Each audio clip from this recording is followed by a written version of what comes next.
तप्त कांचन गौरांगी राधे वृंदावनेश्वरी ऋषभानुसुते देवी प्रणमामि हरिप्रिये वाञ्छकल्पदारुभ्यश्च कृपा सिन्धुभ्य एव च पतितनां पावनेभ्यो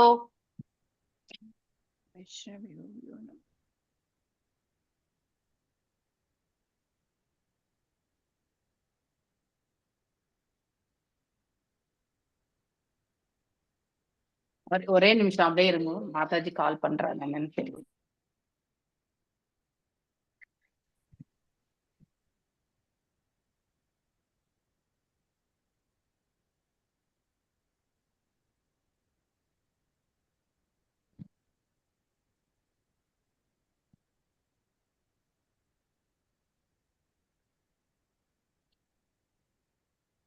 ஹரே கிருஷ்ணா.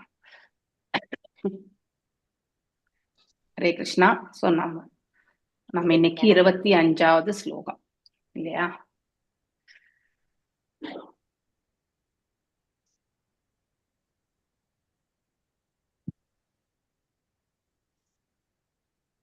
ஒரு நிமிஷம் எனக்கு எக்கோ ஆயிடுதுங்க.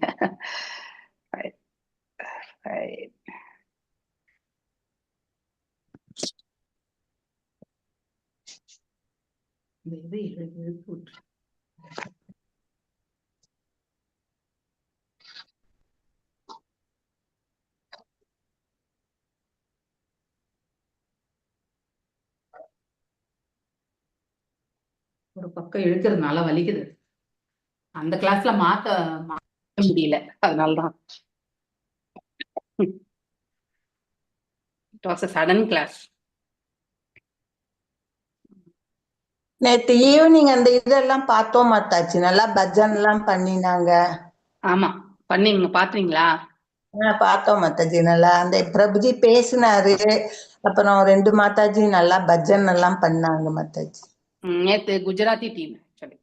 ஆமா குஜராத்தி. ஓகே. ஹிந்திக்காரங்களும் ஹிந்தி டீமும் இருந்தது மாதாஜி. இருக்கலாம், எனக்கு தெரியல. ஆனா குஜராத்தி ஹிந்தி 2 டீம் இருந்தாங்க மாதாஜி. கிரேட். ஹிந்தி புரிஞ்சதுன்னா நீங்க எல்லாம் அட்டெண்ட் பண்ணுங்க, நோ இஷ்யூஸ் அட் ஆல். புரியாதவங்களுக்கு தான் கஷ்டம். ஒண்ணு மட்டும் நான் சொல்றேன், புரியலனாலும் ஜஸ்ட் நமக்கு என்ன புரிய வைக்கணுமோ அது வந்து குரு மூலியமா நமக்கு கண்டிப்பா கிடைக்கும். இந்த சமர்ப்பணம் நம்ம கிட்ட இருக்கணும். என்ன இது one of the incident. Prabhupada வந்து இத நம்ம எங்கேயோ படிச்சோமே, லீலாமிரதத்திலயும் இருக்கு. அவர் வந்து இவந்தோ கிரகஸ்தனா இருந்தாலும் ஒரு பிசினஸ் பர்சனா இருந்தாலுமே அவர் வந்து அவருடைய யாத்திரைகள் எல்லாமே மிஸ் பண்ணது கிடையாது. அவருடைய அந்த குருனுடைய அதாவது அசோசியேஷனை அவர் என்னைக்குமே விட்டது கிடையாது. That is one positive thing. யாத்திரைகளை நம்ம மிஸ் பண்ணக்கூடாது அப்படிங்கிறதுக்கான. ஏன்னா அசோசியேஷன் இருந்தாதான் நம்மளால ஸ்பிரிச்சுவல்ல எலிவேட் ஆக முடியும். அசோசியேஷன் இல்லைன்னா, ஏன்னா அவங்களுடைய தரிசனமே, அதாவது 100 வாட்டி கங்கையில ஸ்நானம் பண்றதும் ஒரு ஒரு தூய பக்தருடைய அதாவது தரிசனத்தை பெறதுமே ஒரே வாட்டி அந்த பியூரிபிகேஷன். நம்மள எப்படி மிருகாரி வந்து நாரத மகரிஷியால வந்து கரை சேர்க்கப்பட்டான், அவன் எத்தனை வாட்டி கங்கையில குளிச்சான்? கிடையாது இல்லையா? அதனால 100 வாட்டி கங்கையில குளிக்கிறதுக்கு வந்து எதோட கம்பேர் பண்ணலாம்? நம்ம வந்து ஒரு அதாவது ஒரு தூய பக்தருடைய தரிசனத்துக்கு கம்பேர் பண்ணலாம். ஸோ அந்த அளவுக்கு வந்து வலிமை. இவந்தோ ஐ திங்க் இப்ப ரீசெண்டா ஐ திங்க் இந்த வாட்டர் இங்க எத்தனை பேர் போய் இந்த கும்பமேளால குளிச்சுட்டு வந்திருப்பாங்க இல்லையா?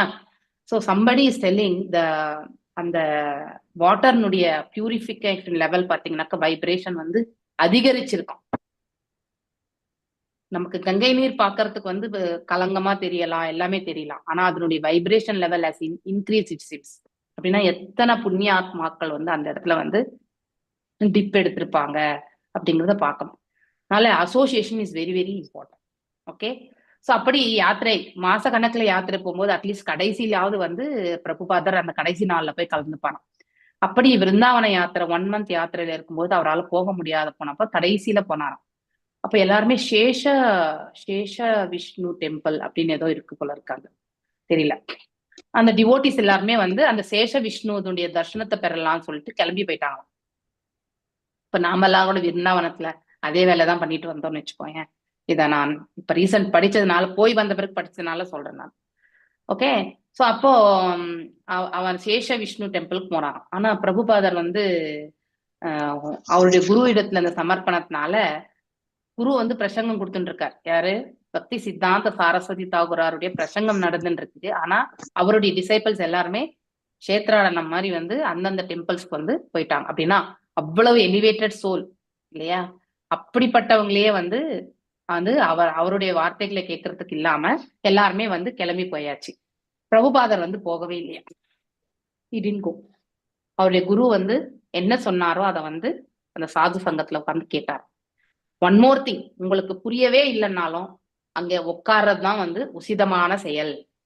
எனக்கு பாஷை புரியல, அதனால நான் எனக்கு அந்த போக்கஸ் ஆகல. நம்ம லாங்குவேஜ் மாத்திரம் கிடையாது, எல்லா லாங்குவேஜும் அப்படிதான் பண்ணாங்க இல்லையா? ஸோ வி காட் ஒரு one of the senior devotee. அன்னைக்கு எல்லாருமே வெளியே சுத்து போயாச்சு. நான் வந்து நம்ம கிருஷ்ண பல்ராம் டெம்பிள் இஸ்கானுக்கு தான் போயிட்டு அங்க ஒரு 10-20 நிமிஷம் லேட் ஆயிடுது வந்து. ஆனா உட்காந்தாச்சு. ஆனா இருந்தாலும் அந்த லேட் வந்து கெஸ்ட் வந்த பிறகு நாம வந்து ஜாயின் ஆனா இட் இஸ் லைக் லேட் தான் இல்லையா? தவறு தான் அது, அதை நம்ம ஏத்துக்கணும். ஈவன் என்னென்ன பிரபு 5 minutes லேட்டா வந்தேன்னு சொல்லிட்டு அவரே ஒத்துண்டாரு ஆக்சுவலி. ஸோ தட் மீன்ஸ், அதாவது ஆல்ரெடி எல்லாரும் ரிசீவ் பண்ணுங்கன்னு அரேஞ்ச்மெண்ட்ஸ் எல்லாம் அவர் பண்ணியாச்சு, அவரது பரவாயில்ல. ஆனா நமக்காக தான் அந்த சாது சங்கமே அவர் அரேஞ்ச் பண்ணார். நமக்கு ஹிந்தி புரியலன்ட்டு நாம என்ன பண்றோம்? போகல இல்லையா? ஸோ அந்த மாதிரி நிறைய லாங்குவேஜஸ் பங்க் அடிச்சுட்டாங்க, நம்ம மட்டும் கிடையாது. ஆனா அந்த சீனியர் டிவோட்டி வந்து அவர் வந்து ரொம்ப மன வருத்தப்பட்டு பேசிட்டே போயிட்டார். அவர் பேசும்போது கொஞ்சம் மனசு அதை கேட்டுட்டுதான் இருந்தோம். I think mostly Usha Mataji கூட இருந்திருக்கணும்னு நினைக்கிறேன், எனக்கு தெரிஞ்சு. I'm not able to recollect. So அவர் வந்து மன வருத்தப்பட்டு சொன்னார். அடுத்த நாள் பாத்தீங்கன்னா எல்லாருமே உட்கார்ந்தோம் இல்லையா? பஜன் நல்லா பண்ணோம், எல்லாமே பண்ணோம். நம்ம இந்த கஷேத்ராடனத்துல போய் சுத்தி வரக்கூடிய அந்த தரிசனம் வந்து ஒரு சாதுனுடைய பிரசங்கத்திலேயே நமக்கு அது கிடைக்க வந்துடும். அதனால வரக்கூடிய என்ன பலனோ அத வந்து தரிசனத்தை பெறுவதால நமக்கு ஏற்படக்கூடிய மன நிறைவோ ஏதோ ஒண்ணு இல்லையா? அதனுடைய பலன் வந்து இங்கேயே வந்து இந்த சாது சங்கத்துல வந்து அதை விட இன்னும் ஜாஸ்தியாவே நமக்கு கிடைக்கும். அதனால்தான் இதை ஏன் நான் இப்ப சொல்றேன்னா, கஷேத்ராடனம் போகும் பொழுது எங்கேயாவது நமக்கு இந்த மாதிரி சாது சங்கங்கள் எல்லாம் ஏற்படுத்தி கொடுக்கும் பொழுது அதை நம்ம கண்டிப்பா கேட்கணும். ஏன் காஞ்சி பெரியவா கூட நிறைய அவர் வந்து டூரிங் போவார், அங்கங்க வந்து பிரசங்கங்கள் கொடுப்பாங்க இல்லையா? கொடுப்பாரு அவர் வந்து. அங்கே மக்கள் வந்து கொன்று கூடியிருப்பாங்க இல்லையா? கேட்கறதுக்கு வந்து இந்த மாதிரி ஒரு சாதுனுடைய வார்த்தைகள்ல வந்து எத்தனையோ உணர்த்தல் வந்து நமக்கு ஏற்படுத்தி கொடுக்கும். ஸோ அதனால அதை வந்து நம்ம வந்து மிஸ் பண்ண கூடாது. அதனால நெக்ஸ்ட் டைம் ஆன்வர்ட்ஸ் அட்லீஸ்ட் நாம வந்து சாது சங்கத்துக்காக ஓகே பகலெல்லாம் சுத்தியாச்சு, நெக்ஸ்ட் நம்ம அந்த இடத்துல இன்னொரு வாட்டி அங்க வரமாட்டோம், அதனால போய் சுத்திட்டு வந்துடலான்ற அந்த இன்டென்ஷன் வந்து எல்லாருக்குமே இருக்கும். அது யாரும் தவறுன்னு சொல்லல. ஆனா ப்ரையாரிட்டி எதுன்றத வந்து நாம புரிஞ்சுக்கணும் இல்லையா? 100 முறை கங்கையில போயிட்டு நம்ம குளிச்சுட்டு வர்றது முக்கியமா, இல்ல ஒரே வாட்டி நம்மளுடைய கர்ம பலனை கிளியர் பண்ணக்கூடிய ஒரு சாதுனுடைய அசோசியேஷன் முக்கியமா அப்படிங்கறது வந்து நாம தான் தீர்மானம் பண்ணணும் இல்லையா? எப்படி அர்ஜுனருக்கு எல்லா விஷயமே பகவான் வந்து பகவத்கீதையில எடுத்துருச்சாரு. கடைசியில கூட வந்து உன்னுடைய விருப்பம் போல செய் அப்படின்னு தான் சொல்றாரு. நீ எதை செய்ய விரும்புகிறாயோ அதை செய் அப்படின்னு சொல்லிட்டாரு கடைசியில கூட. அப்புறம் கரிஷ்யே வச்சனம் தவா அப்படின்னு சொல்லிட்டு, நீங்க என்ன சொல்றீங்களோ அதை தான் நான் செய்ய போறேன் அப்படின்னு சொல்லிட்டு அர்ஜுனன் வந்து சமர்ப்பணமானான் இல்லையா? அப்படிப்பட்ட மனசு நமக்கு இருக்கா, இல்ல நாம சாய்ஸ் எடுத்துக்கிட்டு அந்த சமயத்துல போறோமான்றது வந்து இட் இஸ் த இண்டிவிஜுவல். உங்களுடைய இதுக்கே நான் விட்டுட்டேன். ஆனா சொல்ல வேண்டிய கடமை எனக்கு, அந்த கடமையை நான் கண்டிப்பா செய்யணும்னு நினைச்ச செய்தாச்சு. ஓகே, ஹரே கிருஷ்ணா. ஸோ கஷேத்ராடனம் போகும்போது எப்படி இருக்கணும், ஒரு குரூப்ல போகும்பொழுது நம்ம எப்படி இருக்கணும் அப்படிங்கறது எல்லாமே நம்ம தெரிஞ்சுக்கணும். எஸ், அனைத்துமே முக்கியம்தான். இது எனக்கும் சேர்த்துதான் சொல்றேன், உங்களுக்கு மட்டும் சொல்லல. ஓகே, ஏன்னா நானும் ஒரு வாட்டி அதை மாதிரி பண்ணேன். அதனால வந்து பங்க் அடிக்கல, ஆனா லேட்டா போனேன். அந்த இது ஓகே, மிஸ் பண்ண கூடாதுண்ணா. ஹரே கிருஷ்ணா. எனக்கு கூட ஹிந்தி அவ்வளவா புரியாது, அரையும் குறையுமா தான் புரியும். இருந்தாலும் இப்ப நம்ம இந்த ஸ்லோகங்கள் எல்லாம் வாசிக்கும் பொழுது ஹிந்தியை புரிஞ்சுக்கிற அளவுக்கு எப்படி வந்ததுனாக்கா, இந்த ஸ்லோகங்கள் வாசிக்கும் பொழுது அது சமஸ்கிருதத்துல இருக்கக்கூடிய வார்த்தைகளுக்கு அர்த்தமெல்லாம் புரிஞ்சு ஓரளவுக்கு வந்து ஹிந்தியை வந்து நம்மளால புரிஞ்சுக்க, ஏன்னா ஹிந்தியும் சமஸ்கிருதம் கொஞ்சம் தான் வித்தியாசம் இருக்கும். ஸோ இல்லையா? ஆனா சமஸ்கிருதம் இன்னும் tough part actually. Okay, but at least overall ஹிந்தியை வந்து புரிஞ்சுக்கிற அளவுக்கு ஒரு இத்தனை ஸ்லோகம் படிச்சிருப்போம் நம்ம. அதனால புரிஞ்சுக்க முயற்சி பண்ணணும். புரியலனாலும் அங்க வந்து குருவின் இடத்துல சமர்ப்பணம் பண்ணி, எனக்கு இந்த பாஷை புரியல குருவே, இதுல என்ன இந்த பக்தர் வந்து நமக்கு எடுத்துரைக்க போறாருன்றதும் எனக்கு தெரியாது. ஆனா நான் எதை புரிஞ்சுக்கணுமோ அதை நீங்க எனக்கு உங்களுடைய அனுகிரகம் வேணும்னு பிரார்த்திச்சுட்டு சைலண்டா உட்காந்து கேட்கணும். அப்ப நமக்கு என்ன உணரணுமோ அதை கண்டிப்பா அது நமக்கு கொடுப்பாரு. அதாவது நம்ம வெளிப்படையா புரியுற அளவுக்கு இருக்கோ இல்ல அது உள்ளுக்குள்ளே ஆட்டோமேட்டிக்கலியே நடக்கக்கூடிய ஒன்றோ கண்டிப்பா நிகழும். அந்த ஒரு நம்பிக்கையை நாம வந்து என்னைக்குமே விட்டுடக்கூடாது. ஓகே, வித்தவுட் குரு அனுகிரகம் இல்லாம நாம எதையுமே செய்ய முடியாது, சாதிக்க முடியாது. இறைவனை நாம குருவின் ரூபத்துலதான் பார்க்கிறோம். அதனால அந்த நம்பிக்கையை வந்து நாம என்னைக்குமே விட்டுடக்கூடாது. ஓகே, ஹரே கிருஷ்ணா. எஸ், மல்லிகா மாதாஜி வாசி. சா உத்தம ஸ்லோகமஹன் முகயுச்சதோ பவத் பதாம்போஜ சீதகனாநிலஹ சம்ருதிம் புனர்விஸ்மிருத தத்வவர்த்தமனாம் யோகினாம் நோ விதரதி அலம்பரைஹி. எஸ், हरे कृष्ण माताजी। ஹரே स கிருஷ்ணா. उत्तम श्लोके महन् युग युज्यतो भवत्पदाम्बोज सीता गणनिलः स्मृतिं पुनर्विस्मृत तत्त्ववत्मनां விபுயோகினாம் நோ விதரதி அலம்பரைஹி. ச அந்த உத்தம ஸ்லோகே, ஓ பகவான், அவர் தேர்ந்தெடுக்கப்பட்ட பண்களால் புகழப்படுபவர். பவத் உமது, பத அம்போஜ திருவடி தாமரையிலிருந்து, சீதா தேனின் கன துகள்கள், அணில மென்மையான தென்றல் காற்று, ஸ்மிருதிம் நினைவில் இருக்கின்ற, புன மீண்டும், விம்ஸ்மிருத மறந்து விடுகின்ற, தத்துவ உண்மைக்கு, வர்த்மனாம் அப்படிப்பட்ட மனிதர்களின் பாதை, யோகினாம் பக்தி பணியில் இல்லாத மனிதர்கள், நமது விதரதி திரும்ப அடைதல், அலம் தேவையற்ற, வரை பிற வரங்கள். மொழிபெயர்ப்பு. Sri all glories to Srila Prabhupada. Srila Prabhupada கி ஜெய். மிக உயர்ந்த மனிதர்களின் சிறந்த பாடல்களினால் நீர் பெருமைப்படுத்தப்படுகின்றீர். உமது பாத கமலத்தின் அப்பெருமைகள் எல்லாம் மகரந்த துகள்களை போன்றவையாகும். உமது கமலபாதத்தின் மகரந்த தூளின் நறுமணத்தை மிக சிறந்த பக்தர்களின் நாவிலிருந்து புறப்படும் தெய்வீக ஒளி சுமந்து வரும் பொழுது தனது உண்மை நிலையினை மறந்து போயிருக்கும் உயிர்வாழி மெல்ல மெல்ல உம்மோடு கொண்டிருந்த நித்திய உறவினை நினைவு கூர்கிறான். பக்தர்கள் இவ்விதம் வாழ்வின் உண்மை மதிப்பு பற்றிய சரியான முடிவிற்கு படிப்படியான வருகின்றனர். எனது அன்பிற்கினிய இறைவனே, உமது புகழினை உமது உண்மையான பக்தனது நாவிலிருந்து கேட்கின்ற பாக்கியத்தை தவிர வேறெந்த வரமும் நான் வேண்டேன். பொருளுரை. சூப்பர், இதற்கு சூப்பரான வரம், சூப்பரான வரம் இல்லையா? ஹரே கிருஷ்ணா. ஹரே கிருஷ்ணா. இதற்கு முந்தைய ஸ்லோகத்திலேயே இறைவனின் பெருமைகளை ஒரு உண்மையான பக்தனது வாயிலிருந்து ஒருவன் கேட்க வேண்டும் என்று விளக்கப்பட்டிருக்கிறது. இது மேலும் இங்கே விரிவாக பேசப்பட்டிருக்கிறது. ஒரு தூய பக்தனின் வாயிலிருந்து வருகின்ற தெய்வீக ஒளிகள் உயிர்களின் நினைவுகளை சீர் செய்து அவற்றிற்கு முழுமுதற் கடவுளோடு இருந்த நித்திய உறவினை நினைத்து பார்க்க செய்யும் ஆற்றல் உடையவனவாகும். தன்னுடைய கடமைகளை மறந்து ஆழ்ந்து உறங்குகின்ற மனிதனைப் போல் நமது பௌதிக வாழ்க்கையில் மாயையின் பாதிப்பில் நாம் பகவானோடு நமக்கிருந்த நித்திய உறவினை ஒட்டுமொத்தமாக மறந்து போய்விட்டோம்.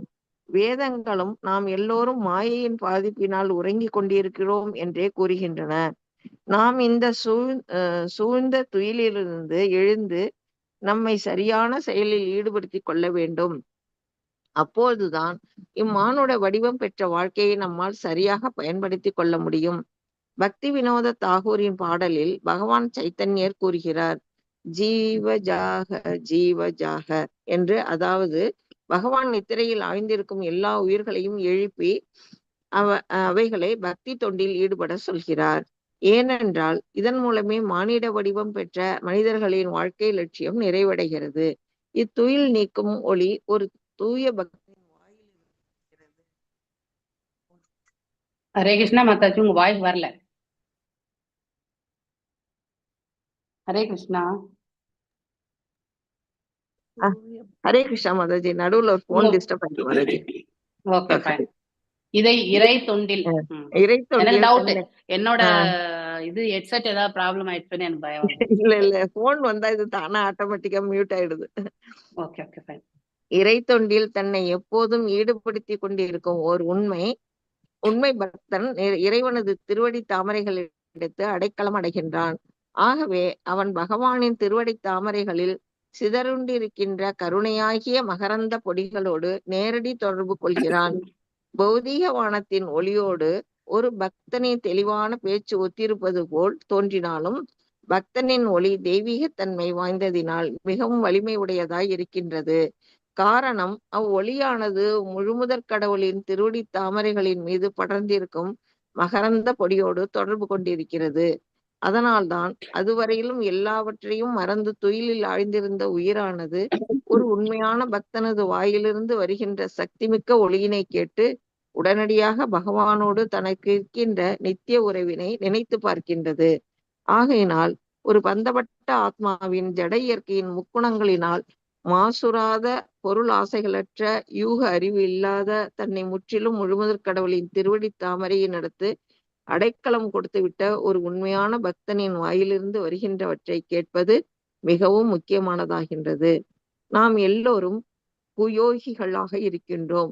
ஏனென்றால் நாம் எப்போதும் பகவானால் நேசிக்கப்படுகின்ற உண்மை தொண்டர்கள் என்னும் நித்திய உறவினை மறந்து இந்த பௌதீக உலகின் செயல்களிலேயே நம்மை ஈடுபடுத்தி கொண்டிருக்கின்றோம். ஆகையினால்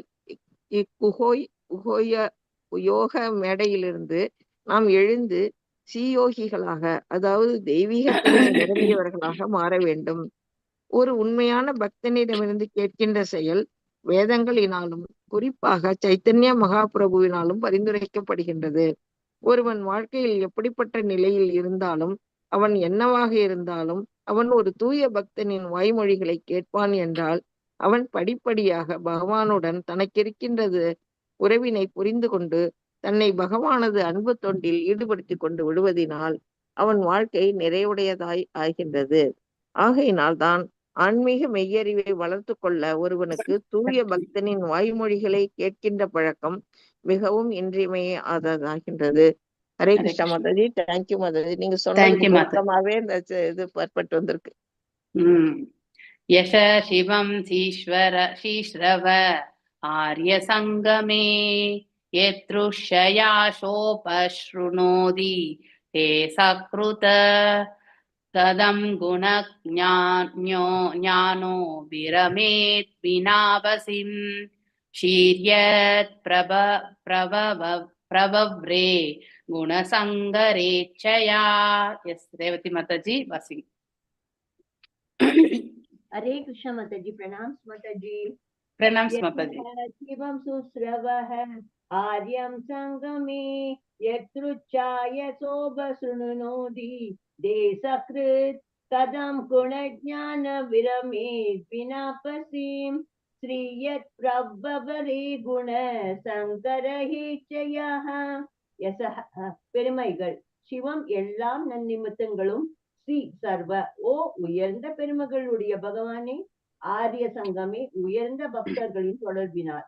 யத்ருச்சயா எவ்வாறினும், ச மேலும், உபஸ்ருணோதி கேட்பது, தே உமது, சக்ருத் ஒரு முறையேனும், கதம் எப்படி, குண ஞான நல்ல தன்மைகளை பாராட்டுபவர், விமேத் விட்டுபடக்கூடிய, வினா இல்லையே, பசீம் ஒரு விலங்கு, ஸ்ரீ அதிர்ஷ்ட தேவதை, எது பிரபேர சம்மதத்தில், குணா உமது குணங்கள், சங்கிரக பெறுவதற்கு இச்சையுடன் மொழிபெயர்ப்பு. எனது மனத்துக்குரிய உயர்ந்த பெருமையுட பகவானே, தூய பக்தரோட உறவு கொண்டு ஒருவன் உமது செயல்களின் பெருமைகளை பற்றி ஒரு முறை கேட்பான் என்றால் அவன் ஒரு விலங்காக இல்லாதிருக்கும் பட்சத்தில் அப்பக்தர்களை உறவினை எக்காரணம் கொண்டும் விட்டுவிட மாட்டான். புத்திமான் அவர்களது உறவினை கைவிட அக்கறை கொள்ள மாட்டான். உமது திருப்புகளை ஓதுவதும் கேட்பதும் அதிர்ஷ்ட தேவதையனால் கூட ஏற்றுக்கொள்ளப்பட்டு இருக்கின்றது. அத்தேவதை உமது அளவற்ற லீலைகளையும் உன்னதமான பெருமைகளையும் கேட்கவே விரும்புகிறான். பொருளுரை. பக்தர்களோட உறவு கொள்ளுதல் ஆரிய சங்கம் என்பது இவ்வுலகில் மிகவும் முக்கியமான ஒன்றாகும். ஆரியம் என்ற வார்த்தை ஆன்மீகத்தில் உயர்ந்தவர்களை பற்றி குறிப்பிடப்பட்டிருந்தது. மனித சமுதாய வரலாற்றில் ஆரிய இனமானது இவ்வுலகில் மிகவும் உயர்ந்த இனமாக கருதப்படுகின்றது. ஏனென்றால் அது வேத கால நாகரிகத்தை அடிப்படையாக கொண்டது. உலகம் முழுவதும் பறந்து பட்டிருக்கும் இந்த ஆரிய இனமே இந்தோ ஆரியன் என்று அறியப்படுகிறது. சரித்திர காலத்திற்கு முன்னர் ஆரிய இனத்தை சேர்ந்த எல்லோருமே வேத நெறிகளை பின்பற்றியமையால் அவர்கள் ஆன்மீகத்தில் வளர்ச்சி பெற்றவர்களாக இருந்தார்கள். ராஜரிஷிகள் என்று அழைக்கப்பட்ட சத்திரிய அரசர்கள் நன்கு கல்வி கற்றவர்களாகவும் ஆன்மீக வாழ்க்கையில் முன்னேறியவர்களாகவும் இருந்ததினால் ஒரு சிறு துன்பம் கூட இல்லாத அவரது குடிமக்கள் வாழ்ந்தனர். ஆரிய இனத்தினரால் முழுமுதற் கடவுளின் பெருமைகளை மிகவும் உயர்வாக பேசப்பட்டன. மற்றவர்களுக்கு எந்தவித தடையும் இல்லை என்ற போதிலும் ஆரிய இனத்தை சேர்ந்தவர்கள் ஆன்மீக வாழ்க்கையில் சாரத்தினை மிகவும் எளிதாக பெற்றுக் கொண்டனர். ஐரோப்பியர்கள் மற்றும் அமெரிக்கர்களுடன் கிருஷ்ண உணர்வினை பரப்புவது மிகவும் எளிதமான என்று நாம் கண்டு கொண்டோம். ஐரோப்பியர்களும் அமெரிக்கர்களும் தங்கள் காலனி ஆதிக்கத்தை விரிவுபடுத்துவதில் ஆர்வமுடையவராக இருந்த பொழுது அவர்கள் தங்கள் திறமையை நிரூபித்தனர் வரலாறு கூறுகிறது. ஆனால் இப்பொழுது பௌதிக விஞ்ஞான வளர்ச்சியினால் அவர்கள் மாசுபடுத்தப்பட்டு இருப்பதால் அவர்கள் மைந்தர்களும் பேரர்களும் நன்னறியவர்களாகவும் மாறி இருக்கின்றனர். இது எதனால் என்றால் அவர்கள் தமது உண்மையான ஆன்மீக கலாச்சாரம், அதாவது வேத கால நாகரிகத்தினை எழுந்ததினாலேயே ஆகும். இப்பொழுது இந்த ஆரிய இனத்தினை சேர்ந்த வாரிசுகள் கிருஷ்ண பக்தி இயக்கத்திற்கு அதிக முக்கியத்துவம் கொடுக்கின்றனர். அவர்களோட சேர்ந்த மற்றவர்களும் தூய பக்தர்களின் உதடுகள் உச்சரிக்கின்ற ஹரே கிருஷ்ணா மகா மந்திரத்தை கேட்டு அது ஏற்படுத்தும் உன்னதமான அதிர்வுகளை மனதை பறிகொடுக்கின்றனர். ஆரியர்களின் மத்தியில் ஓதப்பட்டும் பொழுது தெய்வீக அதிர்வுகள் மிகவும் சக்தி உடையவனாக இருக்கின்றன. ஒருவன் ஆரிய இனத்தை சேரதானாக இருந்த போதிலும் இம்மந்திரத்தினை கேட்ட மாத்திரத்திலேயே அவன் வைணவனாக மாறுவான். ஏனென்றால் இந்த ஒலி அதிர்வுகள் எல்லாரிடத்தும் மிகுந்த பாதிப்பினை ஏற்படுத்தி இருக்கின்றன. பிருத்து மகாராஜா குறிப்பிடுகிறார், பகவான் நாராயணரின் இணைப்பிரியாத துணைவியாக இருக்கின்ற அதிர்ஷ்ட தேவதை கூட அவரது பெருமைகளை கேட்பதிலே அதிக ஆர்வமுடையதாகவும் தூய பக்தர்களான கோபியரோட உறவு கொள்ளும் அதிர்ஷ்ட தேவதையான லட்சுமி மிக கடுமையான தவங்கள் எல்லாம் மேற்கொண்டார் என்று மாயாவதிகள் கேட்கலாம். ஏன் ஒருவன் ஹரே கிருஷ்ணா மகாமந்திரத்தை வருடக்கணக்காக சொல்லிக் கொண்டிருக்க வேண்டும்? அதற்கு பதிலாக அவன் அதனை நிறுத்திவிட்டு ஏன் கைவல்ய விடுதலை அல்லது பகவானின் தோற்றத்தோட இணைவதற்கு விடுதலை அல்லது பகவானின் தோற்றத்தோட இணைவதற்கு முயற்சி செய்யக்கூடாது என்று இதற்கு பதில் மகாராஜா பிருது கூறுகிறார். மகாமந்திரத்தை ஓதுவதனால் கிடைக்கும் உயர்ந்த மயக்கத்தினை அவன் ஒரு விலங்காக இல்லாதிருக்கும் பட்சத்தில் அவனால் விட்டுவிட முடியாது என்கிறார். இது தொடர்பாக மிகவும் உறுதியுடனாக இருக்கிறார். ஒரு விலங்கு மட்டுமே ஹரே கிருஷ்ணா என்று சொல்வதை விடும் என்கிறார். அவ்வாறு விலங்குகளாத உண்மையில் புத்திசாலிகளாகவும் உயர்ந்துகளாகவும் நாகரீக மனிதர்களாகவும் இருப்பார்களால் ஹரே கிருஷ்ணா கிருஷ்ணா கிருஷ்ணா ஹரே ஹரே ஹரே ராம ராம ராம ஹரே ஹரே என்ற தொடர்ந்து செல்லும் பயிற்சியை விட்டு முட முடியாது. Hare Krishna Mataji. Thank you very much. Thank you Mataji. ரொம்ப பெரிய பெரிய ஸ்லோகங்கள். ஓகே, இது 2 முடிக்கலாம், அதுக்கப்புறம் வேணா படிக்கலாம். ஓகே, 25, 26. ஹரே கிருஷ்ணா.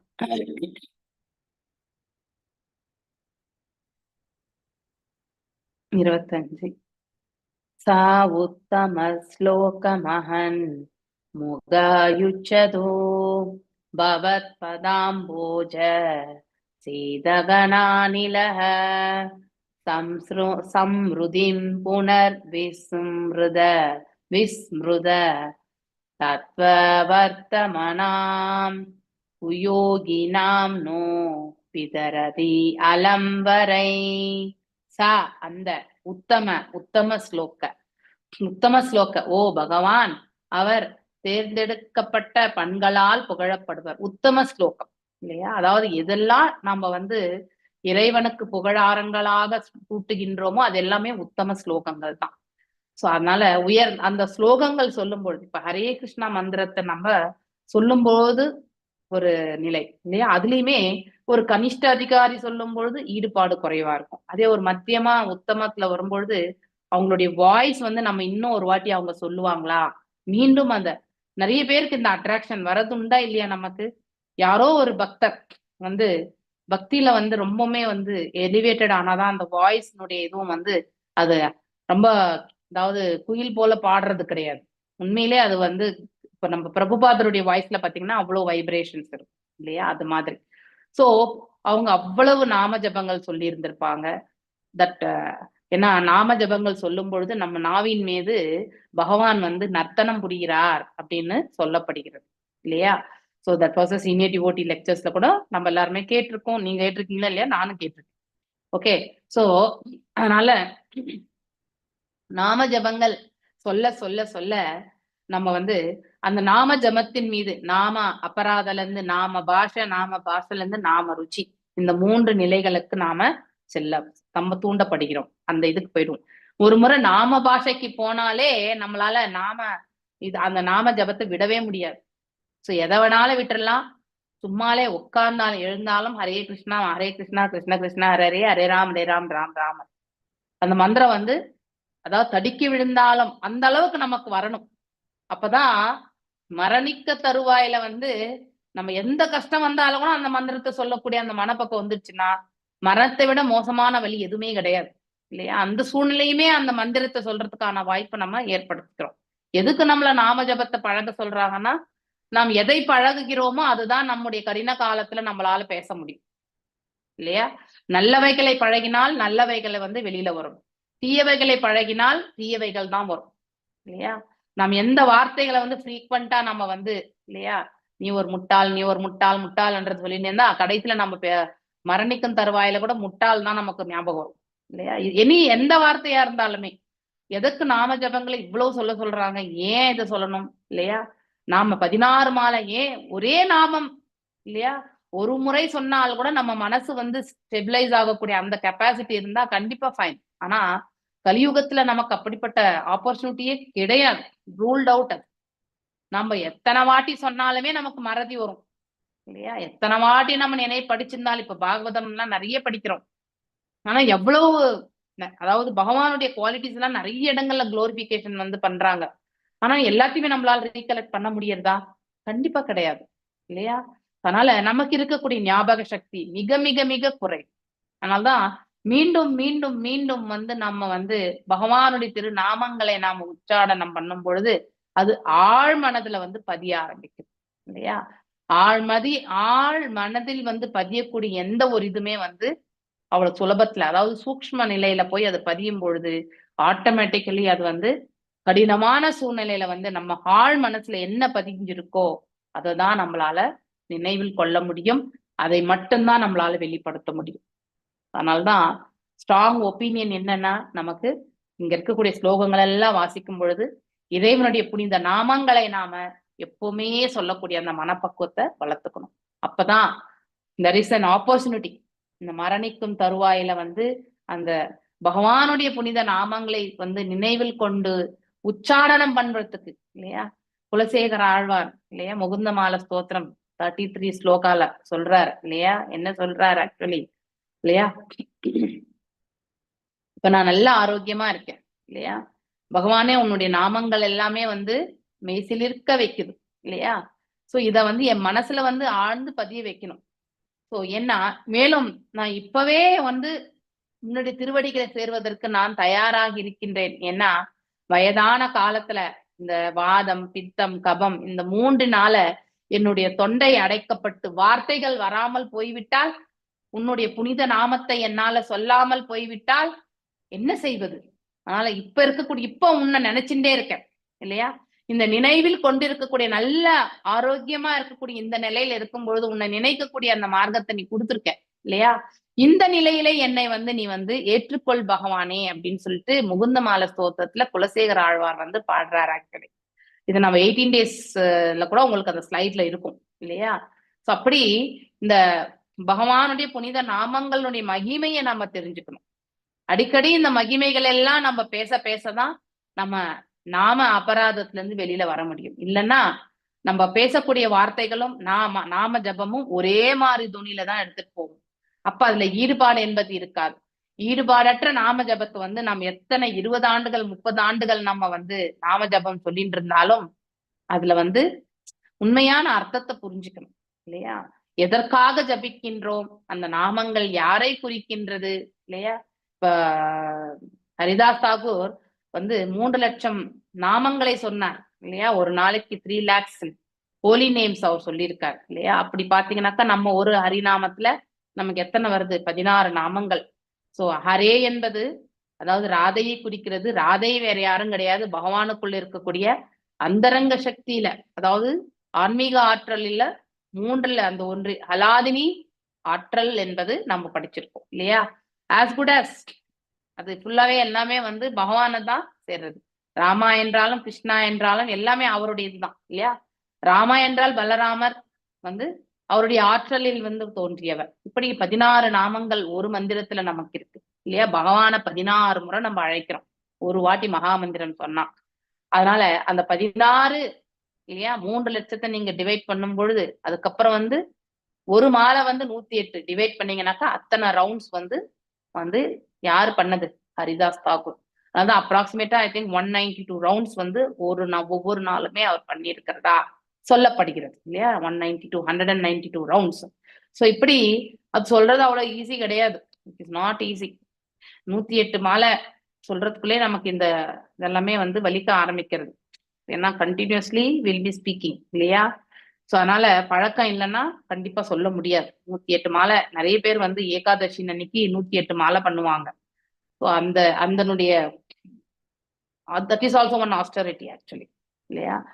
அந்த ஒரு நிலையை நம்ம தெரிஞ்சுக்கணும். பகவான் இதே இவ்வளவு சொல்றேன்னா தேர்ந்தெடுக்கப்பட்ட பண்களால் புகழப்படுபவர் அப்படின்ற அர்த்தத்தை நாம தெரிஞ்சுக்கணும்.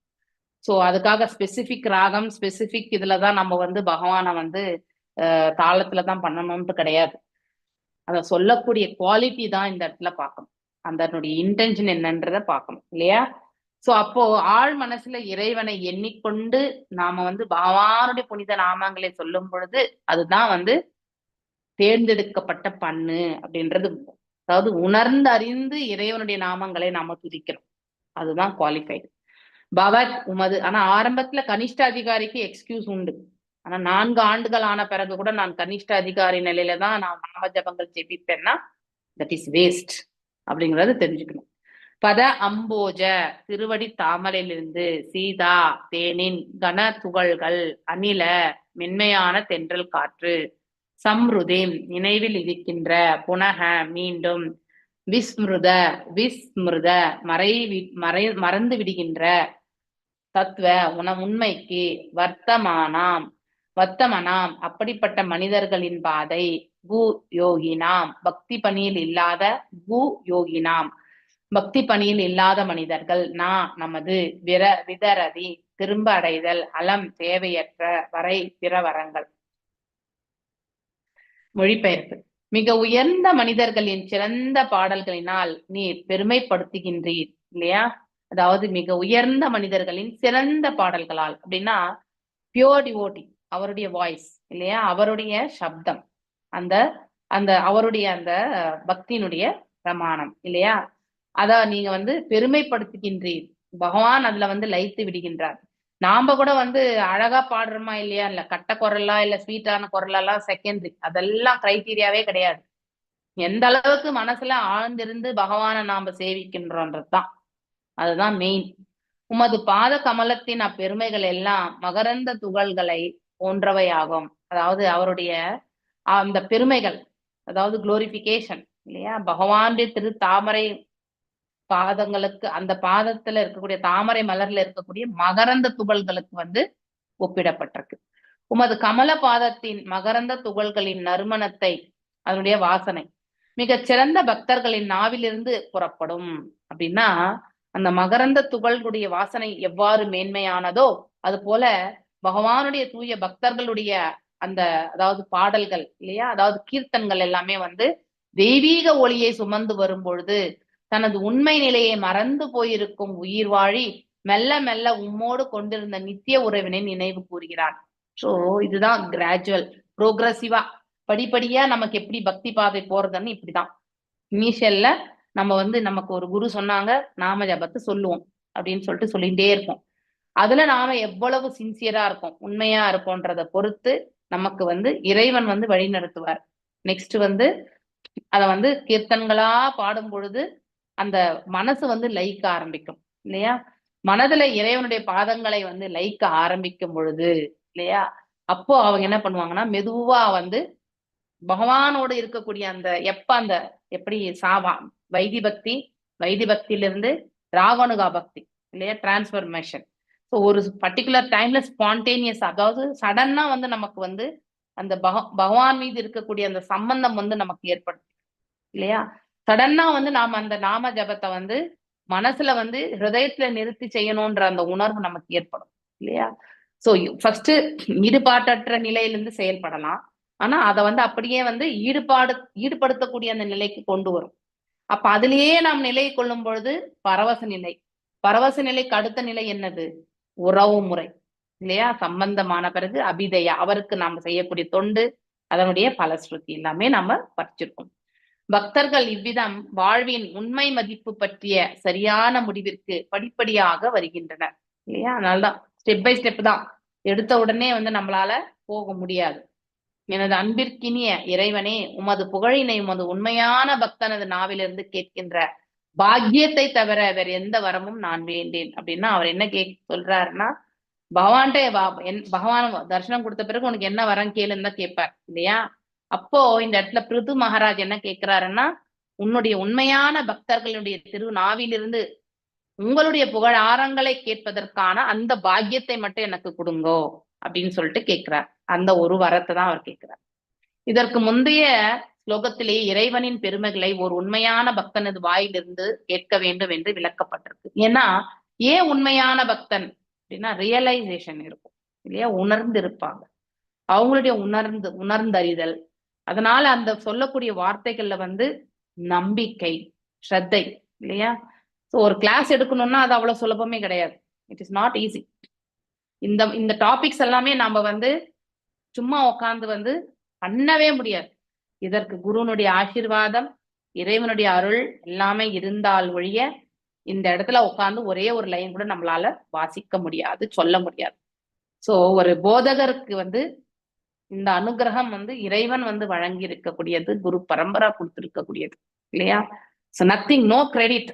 கர்மண்யவே அதிகாரஸ்தே மா பலேஷு கதாச்சனஹா மா கர்ம பல ஹேதுவித் மாதோ சங்கோஸ்வ கர்மணி இல்லையா? உனக்குன்னு விதிக்கப்பட்ட கடமையை செய்வதற்கு மட்டுமே உனக்கு அதிகாரம் உண்டு. அதனால நீதான் செய்கின்றாய் என்று என்னைக்கு நினைக்காத. ஐ எம் த டூயர் கிடையாது. இந்த பிரசங்கம் கொடுத்துட்டு இருக்கேன்னா நான் தான் பிரசங்கம் கொடுக்குறேன் அப்படிங்கிறத வந்து நான் சொன்னேன்னா அது மிகப்பெரிய அபராதமே. அது அபராதமாகத்தான் கருத வேண்டும். என்னால் இதை எதுவுமே புரிஞ்சிக்கக்கூடிய கெப்பாசிட்டி எனக்கு இயற்கையிலே கிடையாது. இறைவனுடைய அனுகிரகம், குருனுடைய அனுகிரகம் இருந்தால் ஒழிய இல்லையா சாதனை நாம பண்ணணும். we have to do the Sadhana. ஆனா அவங்களுடைய அனுகிரகம் இல்லாம இதை ஒரு வார்த்தை கூட யாராலுமே பேச முடியாது, எந்த டீச்சராலுமே பேச முடியாது இல்லையா? அதனால எப்பவுமே உணர்ந்தறியக்கூடிய அந்த பக்குவ நிலைக்கு அந்த போதகர் செல்ல வேண்டும். அது எவ்வாறு அவருக்கு வரும்? அவர் அடுத்தவர்களுக்கு எடுத்துரைக்கிறத வந்து அவரும் பரிபாலிக்கணும். இப்ப நான் உங்களுக்கு சொல்றேன், நீங்க இப்படிதான் செய்யணும், ஒரு இடத்துல உட்கார்ந்து 16 மாலையை முடிச்சுட்டு தான் எழுந்து போகணும் அப்படின்னு நான் உங்களுக்கு உபதேசிச்சா நானும் அதை வந்து கண்டிப்பா பரிபாலிக்கணும். அதனால் ஏற்படக்கூடிய எக்ஸ்பீரியன்ஸ் இல்லையா, அதாவது உணர்வினுடைய அந்த இது வந்து உணர்ந்தறிய வேண்டும் நான். அப்போ உங்களுக்கு வந்து கிளாஸ் எடுக்கும் பொழுது அப்ப ஈஸியா வந்து அதனுடைய நோக்கம் என்ன, இங்க பிரபுபாதர் எந்த நோக்கத்தை கொண்டு இங்க எழுதியிருக்கார் அப்படிங்கிறத வந்து தெரிய வரும். ஆனா இங்க சாதனையே பண்ணாம எனக்கு இந்த டீச்சர் வேலை கொடுத்துருக்காங்கன்றதுக்காக நான் வந்து எப்படி காலேஜ்ல கிட்ஸ்க்கு எல்லாமே எடுக்கிற மாதிரி எல்லாம் எடுக்க முடியாது. இந்த கருத்துக்களை கண்டிப்பா நம்மளால சொல்ல முடியாது. அதனால கேட்பவர்களுக்கும் இது உண்டு. நீங்க எல்லாரும் ஸ்ரத்தையோட கேட்கும் பொழுது நான் எந்த இதுல இருந்து உங்களுக்கு எடுத்துரைக்கிறேனோ அதை வந்து புரிஞ்சுக்கிறதுக்கான வாய்ப்பை வந்து நீங்க ஏற்படுத்தி. ஒவ்வொருத்தருடைய உணர்தலும் வேறுபட்டிருக்கும். கொஞ்சம் ஒரே மாதிரி எல்லாருமே வந்து உணர்ந்தறிய மாட்டாங்க. ஏன்னா ஒவ்வொருத்தருடைய பக்தி லெவலே வேறு இல்லையா? நாம் எந்த அளவுக்கு இறைவனிடத்துல சமர்ப்பணம் ஆயிருக்கிறோமோ அதற்கேற்றவாறு இறைவனும் அவரை பற்றியானது எல்லாமே புரிந்து கொள்வதற்கான அந்த மார்க்கத்தை நமக்கு ஏற்படுத்தி கொடுக்கிறார். ஆனா இந்த இடத்துல சரணாகதியினுடைய அளவுதான் வேறுபடும் இல்லையா? சரணாகதியினுடைய அளவு இப்போ ஒருத்தர் 60%, ஒருத்தர் 70%, ஒருத்தர் 80% இருக்கும் பொழுது 80% அவங்க வந்து புரிஞ்சுக்க கொள்ளக்கூடிய அந்த பக்குவம் வந்து 60%காரர்கிட்ட இருக்காது, கண்டிப்பா இருக்காது. அதனால எல்லாரும் ஒரே போலதான் புரிஞ்சுக்கிறாங்கன்னு சொல்லிட்டு போதகரும் நினைக்க கூடாது. அதனால நம்ம சொல்லி கொடுக்கக்கூடிய எந்த நிலையில வந்து சொல்லி கொடுக்கணும், 60% லீஸ்டா, அதாவது குறைவா ஒரு 40% தான் புரிஞ்சு கொள்ளக்கூடிய நபர் இந்த கிளாஸ் அட்டென்ட் பண்றாங்கன்னா அந்த 40% லெவல்ல இருந்து தான் அந்த போதனை என்பதை எடுத்துட்டு போகணும். 80%ல போய் நாம வந்து ஸ்டார்ட் பண்ணோம்னா 40-60% வந்து நாள்ல என்ன பண்ணுவாங்க, கிளாஸுக்கே வர மாட்டாங்க, அவங்களுக்கு ஒண்ணுமே புரியாது. அதனால நிறைய ரூல்ஸ் இருக்கு, அதெல்லாம் பார்த்துதான் நாம போதனை என்பது கொடுக்கறது வந்து அவ்வளவு சுலபமான செயல் கிடையாது. டீச்சர்ஸ் ஐ திங்க் நேத்து இல்ல லாஸ்ட் வீக் கிளாஸ்ல வந்து பிரான் சைத்தன்ய பிரபு வந்து ரொம்ப அழகா, இப்ப 18 chapter I think mostly Mataji உங்களுக்கு ரிவிஷன் பண்ணியிருப்பாங்க இல்லையா, ஐடியல் ப்ரீச்சர் அண்ட் ஐடியல் லிஸ் அது ஆடியன்ஸ் இல்லையா. ஸோ ஒரு ஒரு தட் இஸ் சின்சியரா வந்து அந்த ப்ரீச் பண்ணக்கூடிய, அதாவது எடுத்துரைக்கக்கூடிய அந்த போதகர் வந்து அவருடைய மனசு எப்படி இருக்கணும்னாக்கா பர்ஃபார்மிங் த சேவா இல்லையா, சர்வீஸ் இல்லையா, அது வந்து வர்ஷிப்பபிளா இருக்கணும். அதாவது ஒரே ஒரு ஒரு வஸ்துவின் மீது, இங்க வஸ்துன்னு சொல்றதை விட யார பத்தி நாம இங்க பேசுறோமோ அவரிடத்துல வந்து நம்ம ஒரே நிலை கொண்டு பகவானை சேவிச்சு அவருடைய சேவையை நம்ம செயல்படும். இதுதான் the mood of the preacher, இப்படி இருக்கணும். அதே ஆடியன்ஸ் எப்படி இருக்கணும், ஆடியன்ஸ் வந்து அந்த மாதிரி ஆத்தன்டிக்கா இருக்கக்கூடிய நபரிடத்துல இருந்து கேட்கணும். பாகவதம் சப்தாகம் கேட்டோம்னா எப்படி இருக்கும், பாகவதம் சப்தாகத்துக்கு வந்து தட்சணை உண்டு. சப்தாகம் முடிஞ்ச உடனே அந்த பாகவத சப்தாகர் இன்னொரு இடத்துல போயிட்டு பாகவத சப்தாகம் பண்ணுவார், அவருடைய மெமரி தான் இன்க்ரீஸ் ஆகும் இல்லையா. ஆனா கேட்பவர்கள் என்ன பண்ணுவாங்க, அதை கேட்டுட்டு மறந்து போயிடுவாங்க. அதுதான் பாகவத சப்தாகத்தினுடைய அவுட்கம். ஆனா அதே வந்து ஒரு அதாவது பகவத் சங்கியோட இருந்தோம்னா நம்ம வந்து யோசித் சங்கி பகவத் சங்கி ரெண்டு விதமே படிப்போம் நம்ம. யோசித் சங்கி வந்து பௌதீக லாபத்திற்காக செயல்படுறது இல்லையா, மேலும் ஃபுல் அண்ட் ஃபுல் புலநுகர்ச்சியில ஈடுபடுறது, அதுதான் யோசித் சங்கி. ஆனா பாகவத சங்கி அப்படி கிடையாது. நம்முடைய ஒவ்வொரு முன்னேற்றத்திலுமே வந்து பாகவத சங்கினுடைய பங்கு உண்டு இல்லையா. அவருக்கு அந்த ரெஸ்பான்சிபிலிட்டிஸை வந்து இறைவன் கொடுத்திருக்கார், அவர் செய்யறது கிடையாது, அவரை செயல்படுத்த வைக்கிறார் இறைவன். ஏன்னா இங்க இருக்கக்கூடிய ஆடியன்ஸ் எல்லாருமே நம்ம 27 பேருமே கரை சேரணும் இல்லையா, 27 பேருமே கரை சேரணும். ஆக்சுவலி 40 பேர் 2000 2 வருஷத்துக்கு முன்னாடி ஸ்டார்ட் பண்ணும்போது 40 பேர் இருந்தோம். இப்போ இந்த 13 பேர் எங்க போனாங்கன்னே தெரியல இல்லையா. இப்போ 30-31 வராங்க கிளாஸ், அந்த 10 பேர் எங்க போனாங்கன்னே தெரியல இல்லையா. ஸோ அந்த அசோசியேஷன் ரொம்ப ரொம்ப முக்கியம். இது மேலும் இங்கே விரிவாக பேசப்பட்டிருக்குது. ஒரு தூய பக்தனின் வாயிலிருந்து வருகின்ற தெய்வீக ஒலிகள், இட்ஸ் டிவைன் சவுண்ட் இல்லையா, வைப்ரேஷன், உயிர்களின் நினைவுகளை சீர் செய்து எடுத்துரைக்கக்கூடியவருடைய அதாவது வார்த்தைகளுடைய இது எப்படி இருக்கும், அந்த வைப்ரேஷன் ஸ்ட்ராங், அது வந்து நல்லா மண்டையில போய் நமக்கு அடிக்கிற மாதிரி இருக்கும். எல்லாருக்குமே உண்டு, நானும் இப்ப எங்கேயாவது கேட்டேன்னா அது எனக்கு கூட மண்டையில நல்லாவே இடிக்கும். சோ சீர் செய்த அவற்றுக்கு முழுமுதற் கடவுளோடு இருந்த நித்திய உறவினை நினைத்து பார்க்க செய்யும் ஆற்றலுடைய தட் இஸ் த அவுட்கம், அதுதான் பிரயோஜன் இல்லையா. அந்த பிரயோஜன் பாட்டை இதுதான், ஒருத்தரை வந்து எழுச்சி உற செய்யணும்.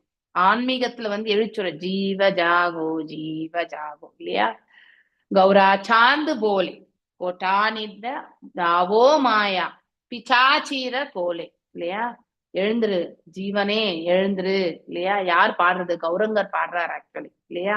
பிசாசினுடைய மாயை எனக்கூடிய அந்த பிச்சாச்சு வலையில நாம படுத்துட்டு இருக்கோம், அதனுடைய மடியில படுத்து தூங்கிட்டு இருக்கோம். இன்னும் எத்தனை ஆண்டு காலம் நாம் இவ்வாறு தூங்கி கொண்டிருக்க முடியும் இல்லையா. இந்த வார்த்தைகள் நம்மள வந்து உத்வேகப்படுத்தும் இல்லையா. Yes we are becoming lazy இல்லையா, சோமாரித்தனம். நாம் ஆற்ற வேண்டிய கடமைகள் உண்டு இல்லையா. இறைவனுக்கு தொண்டு என்பது ஹையஸ்ட் ப்ரையாரிட்டி. அதை செய்யாம வெறுமனே காலையிலேருந்து குளிச்சுட்டு ஏதோ சமையல் பண்ணி சாப்பிட்டுட்டு போய் வேலை பண்ணிட்டு வந்து படுத்து மறுபடியும் தூங்குறது வந்து தட் இஸ் நாட் இட். இப்ப அங்க இறைவனையும் மறந்து விடுகின்றோம் இல்லையா. அந்த மாதிரி செயல்கள் வந்து தவறு. அப்படின்னா அவங்க உண்மையிலே ஆன்ம எழுச்சியை வந்து ஏற்படுத்திக்கல, பிசிக்கல் அதாவது பாத்தீங்கன்னாக்கா அவேக்கனிங் தான். அதாவது தூங்குறது எழுறது இந்த கிராஸ் பாடியினுடைய இதுதான் நம்ம செயல்படுத்துறோம் இல்லையா. தன்னுடைய கடமைகளை மறந்து ஆழ்ந்து உறங்குகின்ற மனிதனைப் போல் நமது பௌதீக வாழ்வில் மாயையின் பாதிப்பில் நாம் பகவானோடு நமக்கு இருக்கக்கூடிய பர்மனன்ட் ரிலேஷன், எட்டர்னல், பர்மனன்ட்ன்றதை விட எட்டர்னல். ஏன்னா பர்மனன்ட்ன்றது எந்த காலத்துல பர்மனன்ட்னு சொல்லலாம், ஆனா எட்டர்னல் என்றது என்னன்னா முக்காலத்திலயுமே, அங்க காலமே கிடையாது, எந்த காலத்திலயுமே வந்து நிரந்தரமான உறவினை ஒட்டுமொத்தமாக மறந்து போய்விட்டோம். வேதங்களும் நாம் எல்லோரும் மாயையின் பாதிப்பினால் உழங்கிக் கொண்டிருக்கின்றோம் என்றே கூறுகின்றன. இல்லையா? எது வரைக்கும் மாயாதேவியினுடைய, அதாவது பௌதீகத்துல செயல்பட்டு இருக்கோமோ ஆன்மீக விழிப்புணர்வுல நாம நித்திரை கொண்டிருக்கின்றோம் என்று அர்த்தம். நாம் இந்த சூழ்ந்த துயிலிலிருந்து எழுந்து நம்மை சரியான செயலில் ஈடுபடுத்தி கொள்ள வேண்டும். இல்லையா? அப்படின்னா இன்டர்னல் அவேக்னிங், உள்ள இருக்கக்கூடிய அது ஆன்மா, இது வந்து அந்த இதை வந்து விழிப்புணர்வை ஏற்படுத்திக்கணும். அப்பொழுதுதான் இம்மானுட வடிவம் பெற்ற வாழ்க்கையை நம்மால் சரியாக பயன்படுத்திக் கொள்ளும். அப்பதான் நம்மளால இந்த உடலை எடுத்துன்னு இந்த உலகத்துக்கு வந்திருக்கோம் இல்லையா, இதனுடைய பர்பஸ் என்ன, நோக்கம் என்ன, எதுக்கு பிறந்தோன்றது எல்லாமே நம்மளால தெரிஞ்சுட்டு அதனுடைய அந்த ஒரு செயலை நாம ஈடுபடுத்தி கொள்ள முடியும். பக்தி வினோத தாகூரின் பாடலில் பகவான் சைத்தன்யர் கூறுகிறார், ஜீவ ஜாகோ ஜீவ ஜாகோ. இல்லையா? அதாவது பகவான் நித்திரையில் ஆழ்ந்திருக்கும் எல்லா உயிர்களையும் எழுப்பி அவைகளை பக்தி தொண்டில் ஈடுபட சொல்கிறார். இல்லையா? சோ ஏனென்றால் இதன் மூலமே மானிம வடிவம் பெற்ற மனிதர்களின் வாழ்க்கை லட்சியம் நிறைவடைகிறது, ஃபுல்ஃபில் ஆகும். இல்லைன்னா மீண்டும் மீண்டும் அவர் வந்து பிறவி எடுக்கணும். இத்துயில் நீக்கும் ஒளி ஒரு தூய பக்தனின் வாயிலிருந்து வருகிறது. யாரு? இங்க பக்தி வினோத தாகூராருடைய வார்த்தையிலிருந்து வருகிறது. இறை தொண்டில் தன்னை எப்பொழுதும் ஈடுபடுத்தி கொண்டிருக்கும் ஒரு உண்மை பக்தன் இறைவனது திருவடி தாமரைகளிடத்தில் அடைக்கலம் அடைகிறான். இல்லையா? எப்பவுமே இறை தொண்டில் ஈடுபட்டு இருக்கிறவங்க இறைவனுடைய பாதங்களே தஞ்சம் என்று அடைந்து விடுகிறான். ஆகவே அவன் பகவானின் திருவடி தாமரைகளை சிதறுண்டிருக்கின்ற கருணையாகிய மகரந்த பொடிகளோடு நேரடி தொடர்பு கொள்கிறான். இல்லையா? இப்ப நம்ம ஒரு பூ எடுத்துட்டா கூட அதோட சென்டர் வந்து பாத்தீங்கன்னாக்கா அதனுடைய அந்த பவுடர் மாதிரி இருக்கும். இல்லையா? அது சில இடங்கள்ல பாத்தீங்கன்னாக்கா சில இதுல வந்து ஃப்ளவர்ஸ்ல, பூக்கள்ல அது எல்லாத்துலயுமே ஸ்ப்ரெட் ஆயிருக்கும். இல்லையா? சோ அது கீழே கூட விழுறதுக்கான சான்சஸ் உண்டு. இப்ப இப்படி இருக்குன்னா அந்த ஃப்ளவர் வந்து இப்படி தொங்கின்னு இருக்கிற ஹைபிஸ்கஸ் நீங்க எடுத்துட்டீங்கன்னாக்கா அது கீழே தொங்கும் சொல்லுவாங்க மாதாஜி, அத மகரந்த தூள். ஆமா, மகரந்த தூள். அது வந்து கீழே கூட வந்து ஒரு அந்த இலை மேலேயோ இல்ல பூமி மேலேயோ வந்து கண்டிப்பா படும். இப்ப இப்படி உள்டாவா இப்படி இருந்ததுனாக்கா என்ன, நீங்க ஹைபிஸ்கஸ்னா என்ன சொல்லுவோம், செம்பருத்தி. நீ செம்பருத்தி சிங்கிள் லீஃப் இருக்கக்கூடியதுல பாத்தீங்கன்னாக்கா மகரந்த தூள் வந்து நீங்க கண்டிப்பா பார்க்கலாம். இல்லையா? இவனின் மல்டி லேயர்ல கூட பார்க்கலாம், ஆனா சிங்கிள் லேயர்ல வந்து நிறையவே பார்க்கறதுக்கு நமக்கு நல்லா பார்க்கலாம் மாதாஜி. ஆமா ஆமா. இல்லையா? காரணம் அவ்வொலியானது முழுமுதற் கடவுளின் திருவடி தாமலைகள் மீது படர்ந்திருக்கும் மகரந்த பொடியோடு தொடர்பு கொண்டிருக்கிறது. இல்லையா? பக்தி தொண்டு வந்து மகரந்த பொடிக்கு வந்து கம்பேர் பண்ணிருக்காங்க. அதனால்தான் அதுவரை எல்லாவற்றையும் மறந்து துயில் ஆழ்ந்திருந்த உயிரானது ஒரு உண்மையான பக்தனின் வாயிலிருந்து வருகின்ற சக்தி மிக்க ஒலியினை கேட்டு உடனடியாக பகவானோடு தனக்கு இருக்கக்கூடிய நித்தியமான உறவை வந்து அவனால வந்து நினைவில் படுத்த முடியும். இல்லை, நினைத்து பார்க்கின்றது. ஆகையினால் ஒரு பந்தப்பட்ட ஆத்மாவின் ஜட இயற்கையின் முக்குணங்களினால் மாசுராத பொருளா என்னென்ன குவாலிபிகேஷன் பார்க்கணும். அதாவது கலங்கம் இல்லாமல். இல்லையா? அப்படின்னா கலங்கம் எதனால வருது? காமம், குரோதம், லோபம், மோகம், மதம், அக்ஷரம். இந்த ஆறு பண்புகளால் தான் கலங்கங்களே வருது. இல்லையா? இந்த பண்புகளால் அவங்க பாதிக்கப்படாமல் இருக்கிறது. பொருள்கள் மீது அப்ப ஆசையே இல்லாம இருக்குது. அதாவது பௌதீக ஆசை இருக்காது, ஆன்மீக ஆசை இருக்கு. சோ பௌதீக பொருள்களை ஆசைகள் அற்ற, யூக அறிவில்லாத, கற்பனை இல்லாத, இப்படி இருக்கும் அப்படி இருக்கும் ஸ்பெகுலேஷன், இல்லையா? அது பண்ணாம தன்னை முற்றிலும் முழுமுதற் கடவுளின் திருவடி தாமலிருந்து அடைக்கலம் கொடுத்து விட்ட ஒரு உண்மையான பக்தனின் வாயிலிருந்து வருகின்றவற்றை கேட்பது மிகவும் முக்கியமானது. அப்படின்னா சொல்றவங்களுடைய குவாலிபிகேஷன் இதெல்லாம் இருக்கணும்ன்றாங்க. சொல்றவங்களுக்கு வந்து காமம் இருக்கக்கூடாது, பேராசை இருக்கக்கூடாது, கோபம் வரக்கூடாது. இல்லையா? ஸோ காமம், குரோதம், லோபம், மோகம், மதம், அக்ஷரம், பொறாமை இருக்கக்கூடாது. இப்போ டீச்சர்ஸே எடுத்திருந்தாலும் ஒரு டீச்சர் சொல்லி கொடுக்கும்போது இன்னொரு டீச்சருக்கு அக்செப்டன்ஸ் வரணும். இல்லையா?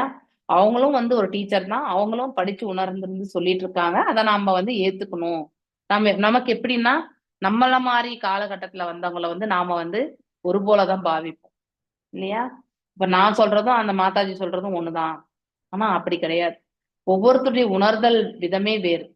அதனால இன்னைக்கு வந்தவங்களை வந்து நேத்து வந்தவங்க மதிக்கணும், அதுவும் இருக்கணும் இல்லையா? அதனால ஏன்னா இவங்களுடைய உணர்தலே வேறு இல்லையா? அவங்களுடைய உணர்தலே வேறு. 20 ஆண்டுகள் வந்து இதே ஏக்கத்துல இருந்து எதுவுமே எடுத்துரைக்காத நிலைமையில இருக்கிறவங்களும் இருக்காங்க.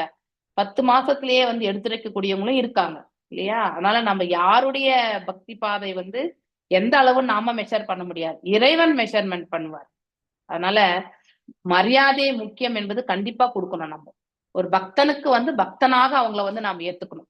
ஓகே, அவங்களுக்கு இவ்வளவு நாலேஜ் இருக்குன்னு நம்ம பொறாமைப்படக்கூடாது. அதனாலதான் மாசூர் இந்த குவாலிபிகேஷன் ப்ரீச் பண்றவங்களுக்கு இருக்கணும் ஃபர்ஸ்ட். அப்படிப்பட்ட குவாலிபிகேஷன் இருக்கிறவங்க ப்ரீச் பண்ணாதான் அது வந்து கடைசி வரைக்குமே அந்த கேட்கிறவங்களுக்கும் அந்த மனசுல வந்து கண்டிப்பா தங்கும். ஸோ இந்த கலங்கங்கள் எல்லாம் நம்ம விடணும் இல்லையா?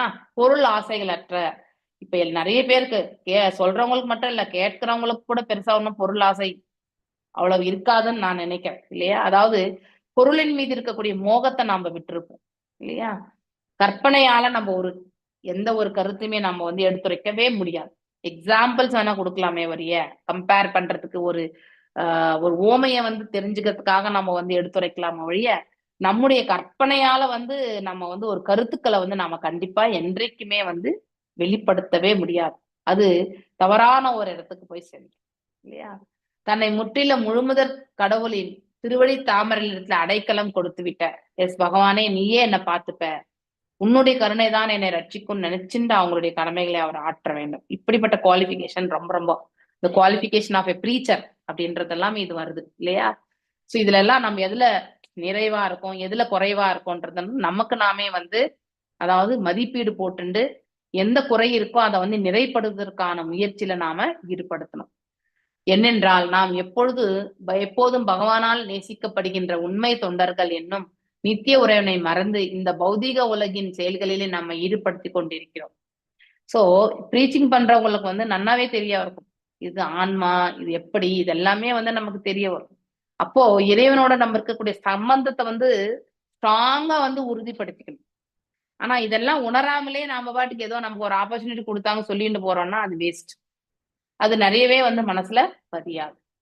ஆகையினால் இங்க வந்து பூ யோக மேடையிலிருந்து நாம் எழுந்து ஷீ யோக, அதாவது நன்மை தெய்வீகமான அந்த இதுக்கு போகணும். பூ என்பது ஆப்போசிட் இல்லையா? அது ஏதோ அதாவது அதன் மீது ஈடுபாடு இல்லாம செய்யறது இல்லையா? இல்லைன்னா பெருமைக்காக செய்யறது, இதெல்லாம் வந்து தவறு. சோ மேலும் ஒரு உண்மையான பக்தனிடம் இருந்து கேட்கின்ற செயல் வேதங்களினாலும் குறிப்பாக சைத்தன்ய மகாபிரபுவினுடைய பரிந்துரைக்கப்பட்டிருக்கிறது. ஒருவன் வாழ்க்கையில் எப்படிப்பட்ட நிலையில் இருந்தாலும் இல்லையா, அவன் எச்சூழ்நிலை, அதாவது ஏழை பணக்காரன், எந்த சூழ்நிலை இருந்தாலும், அவன் என்னவாக இருந்தாலும், அவனுடைய சூழ்நிலையால் அவன் எதவாக மாறி இருந்தாலும், அவன் ஒரு தூய பக்தனின் வாய்மொழிகளை கேட்பான் என்றால், அதாவது நம்ம ஷீல பிரபுபாதர் மாதிரி இருக்கக்கூடிய அந்த மாதிரி, அதாவது பக்தி சித்தாந்த சரஸ்வதி அவருடைய டிசைபிள்ஸ் இல்லையா, அப்படி கேட்கக்கூடிய ஒரு வாய்ப்பு இருந்தாலும், அவர் என்னவாக இருந்தாலும் அவன் ஒரு தூய பக்தனின் வாய்மொழிகளை கேட்பான் என்றால், அவன் படிப்படியாக பகவானை தனக்கிருக்கின்ற உறவினை புரிந்து கொண்டு தன்னை பகவானது அன்பு தொண்டில் ஈடுபடுத்தி கொண்டு விடுவதால் அவன் வாழ்க்கை நிறைவடையதாக செல்ஃப் கண்டெய்ன்டா. இதுக்கு மேல வந்து தேவையான ஒரு செயல் எதுவுமே கிடையாது. எத்தனை பேருக்கு நமக்கு வந்து காசு நிறைய சேர்க்கணும்னு ஆசை இருக்கு? கையை உயர்த்தணும், இன்னும் நிறைய சம்பாரிச்சு நிறைய சேர்க்கணும்னு. ஹரே கிருஷ்ணா இல்லையா? பௌதீகத்துல வந்து நிறைய ஈடுபட்டு நான் வந்து காசு நிறைய சம்பாதிக்கணும், காசு சம்பாதிக்கணும் வாழ்றதுக்கு, அது வந்து மேண்டேட்ரி, அது யாருமே வேணாம்னு சொல்லல. ஆனா தேவைக்கு அதிகமாக சம்பாதிக்கணும்ன்ற அந்த ஆசைகளை நாம இன்னும் தொடர்ந்து கொண்டிருக்கிறோமா அப்படிங்கிறது வந்து நமக்கு நாமே பார்க்கணும் இல்லையா? ஆனா எடுத்துரைப்பவர்களுக்கு அந்த குவாலிஃபிகேஷன் கண்டிப்பா முக்கியம். அப்பதான் அவங்க எடுத்துரைக்கக்கூடிய அந்த செயலிலுமே வந்து அவங்களால உணர்வு பூர்வமா எடுத்துரைக்க முடியும். இல்லைன்னா அது வந்து எடுத்துரைச்சாலும் அதை ஏற்றுக்கொள்ளக்கூடிய மனப்பக்குவம் வந்து கேட்பவர்களுக்கு இருக்காது. அதனாலதான் ப்ரீச்சிங் வந்து ஏன் வந்து இஸ்கான் டெம்பிள்லயே நம்ம பண்ண வேண்டியிருக்கு இல்லையா? இதெல்லாமே வந்து இப்பதான் ஆன்லைன், ஆக்சுவலி முன்னாடி எல்லாம் வந்து டைரக்ட் இல்லையா? ஏன் அதெல்லாம் செஞ்சாங்கன்னாக்கா அசோசியேஷன்ல வந்து அவங்க சுலபத்துல மேலுக்கு வந்து, ஆனா அசோசியேஷன் இல்லைன்னா இத்தனையுமே பண்ணும்போது நம்ம எனி டைம் நம்ம ஃபால் டவுன் ஆகும். ஆகினால் ஒருவனுக்கு தூய பக்தனின் வாய்மொழிகளை கேட்கின்ற பழக்கம் மிகவும் இன்றியமையாததாகின்றது. அதாவது தவிர்க்கவே முடியாது. யச சிவம் சீஸ்ரவ ஆரிய சங்கமே ஏத்ருஷ்யா சோபஸ்ருணோதி சக்ருதத் கதம் குண ஞானோ விரமேத் வினாபசிம் சீர்யத் பிரபவரே குணசங்கரேச்சயா. எச பெருமைகள், சிவம் எல்லா நன்னிமித்தங்களும் அதான் நல்ல காரியங்களும், சி சர்வக உயர்ந்த பெருமைகளுடைய பகவானி, ஆரிய சங்கமே. நம்ம எல்லா ஊர்களிலுமே நீங்க பார்க்கும்பொழுது அங்க ஆரிய சமாஜம் என்ற ஒரு பொதுவான பிளேஸ் இருக்கு. நான் சின்ன பிராயத்துல இருந்தே கூட பார்த்திருக்கேன். கிருபானந்த வாரியார் எல்லாமே வந்து அங்க பிரசங்கங்கள் கொடுப்பாங்க, ஆரிய சமாஜம். இப்போ இது வந்து ஆரியன் திராவிடியன் அப்படின்னு நம்ம எடுத்துட்டு போகக்கூடாது. ஆரிய சமாஜம் என்பதற்கான விளக்கத்தை கொடுத்திருக்காங்க. இதன் அடிப்படையில தான் நிறைய இடங்கள்ல ஆரியன் கன்சிடர்ஸ் ஆரியன் சொல்லிட்டு நிறைய இடங்கள்ல பிரபுபாதர் சொல்லியிருக்காரு. அதனால நாம வந்து சவுத் எல்லாம் திராவிடியன், நார்த் எல்லாம் ஆரியன் அப்படி எடுத்துட்டு போகவே கூடாது. சிவிலைஸ்டு பர்சன், நாகரிகமான மனிதன். சோ அப்படின்னா கலாச்சாரத்துல வந்து மேன்மையுற்ற ஒரு மனிதனுக்கு தான் வந்து ஆரியன் என்று சொல்லப்படுவது. ஓகே, இரஸ்பெக்டிவ் ஆஃப் எந்த பவுண்டரியில நார்த்ல இருக்கமா, ஈஸ்ட்ல இருக்கமா, சவுத்ல இருக்கமா எல்லாம் செகண்டரி. நீ எந்நிலைய ஆனாலும் நாகரிகத்தை உணர்ந்து, இல்லையா? நாகரிகம்னா இப்போ வெளிப்புற நாகரத்தின் கிடையாது, உட்புற நாகரிகம். அப்படின்னா நம்முடைய குவாலிபிகேஷன், இல்லையா? பக்தன் எனக்கூடிய அந்த குவாலிபிகேஷன் அதுபடிதான் செயல்படுத்தணும்.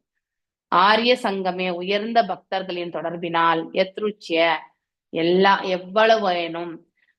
எவ்வாறேனும் சா மேலும் உபஸ்ருணோதி கேட்பது, தே உமது சக்ருத ஒரு முறையேனும் கதம் எப்படி குணஞான நல்ல தன்மைகளை பாராட்டுபவர் விமேத் விட்டுவிடக்கூடிய வினா இல்லையேல் பசீம் ஒரு விலங்கு ஸ்ரீ அதிர்ஷ்ட தேவதை எத் எது பிரவரே சம்மதித்தல் குணா உமது குணங்கள் சங்கர பெறுவதற்கு இச்சையுடன்.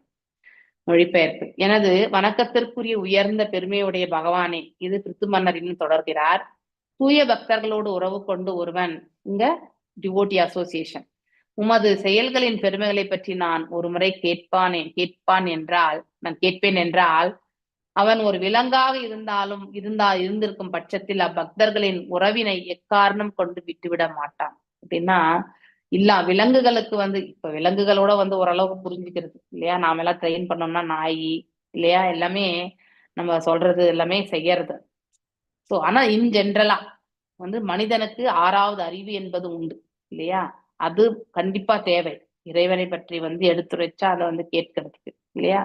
அப்படிப்பட்ட பக்தர்கள் வந்து உறவினை எக்காரணம் வந்து விட்டுவிட மாட்டான். அந்த குவாலிஃபைடு டிவோட்டிஸ்னுடைய அசோசியேஷனை வந்து ஒரு பக்தன் வந்து என்றைக்குமே விட மாட்டான்.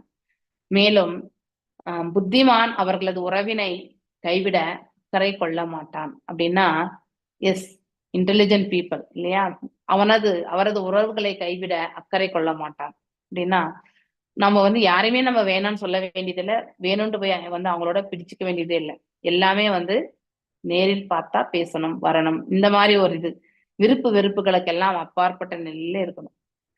புத்திமான் அவர்களது உறவினை கைவிட அக்கறை கொள்ள மாட்டான். உமது திருப்புகழை ஓதுவதும், பகவானுடைய திருப்புகழை ஓதுவதும் கேட்பதும், அதாவது ஓதுவது என்பது கீர்த்தன், இல்லையா? ஸ்ரவணம் கீர்த்தனம் ரெண்டுத்தையும் சொல்றாங்க. அதிர்ஷ்ட தேவதையினால் கூட ஏற்றுக்கொள்ளப்பட்டிருக்கின்றது, இல்லையா? சோ அத்தேவதை உமது அளவற்ற லீலைகளையும் உன்னத பெருமைகளையும் கேட்கவே விரும்புகிறார். So indirectly devotees are also this. அதனால்தான் இந்த பரத கண்டத்துல வந்து புண்ணிய பூமியில வந்து தேவர்கள் வந்து மனிதனாக பிறந்து இறைவனை திருவடி சேரணும்னு நினைக்கிறாங்க. ஏன் தேவர்களா இருந்து அவங்க போக முடியாதா என்ன? கண்டிப்பா போகிறதுக்கான வாய்ப்பு உண்டு. ஆனா அவங்களுக்கு கால அளவே வேறு, நெடுங்காலம். நமக்கு வந்து குறுகிய காலம், இல்லையா? Short life. அதனால நாம சீக்கிரத்துல இறைவனுடைய இடையத்தை சேர்ந்துரும். மேலும் இது புண்ணிய ஸ்தலமா இருக்கிறதுனால இங்க செய்யக்கூடிய ஆஸ்ட்ராலிட்டிஸ் எல்லாமே வந்து நற்பலனை மட்டுமே கொடுக்கும். அதனால்தான் இந்த இடத்துல அப்படி சொல்லப்பட்டது. பக்தர்களோடு உறவு கொள்ளுதல் சங்கம், சாது சங்கம், இல்லையா?